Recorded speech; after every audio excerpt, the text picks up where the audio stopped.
Est-ce qu'on peut avoir des rituels avant une prise de parole? Oui, c'est une excellente pratique, exactement comme font les sportifs de haut niveau pour être performants. Nadal était bourrétique. Est-ce qu'on a envie d'avoir en son succès professionnel les succès qu'il a eu dans le sport? Oui, bien sûr. Quels sont les rituels qu'on peut travailler? Attention, à chacun sa recette. Mais il y a 3 grandes familles de rituels qui sont intéressants. Ceux qui vont vous permettre de vous ancrer dans le présent.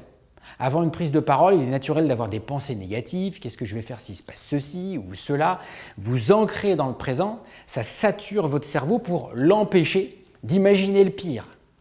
Une technique efficace, par exemple, c'est de poser discrètement ses mains sur une table ou sur ses genoux et d'être attentif en même temps du bruit ambiant, de la texture que vous touchez, de la température que vous touchez.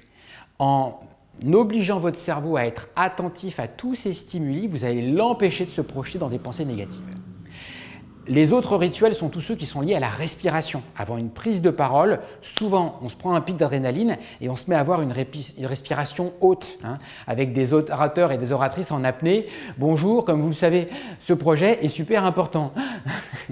Donc pour empêcher cet effet, développez des rituels où vous allez respirer profondément 1, 2 fois, 3 fois en travaillant une respiration abdominale avec le diaphragme. Et ça, pareil, vous pouvez le faire assis sans que ça se voit.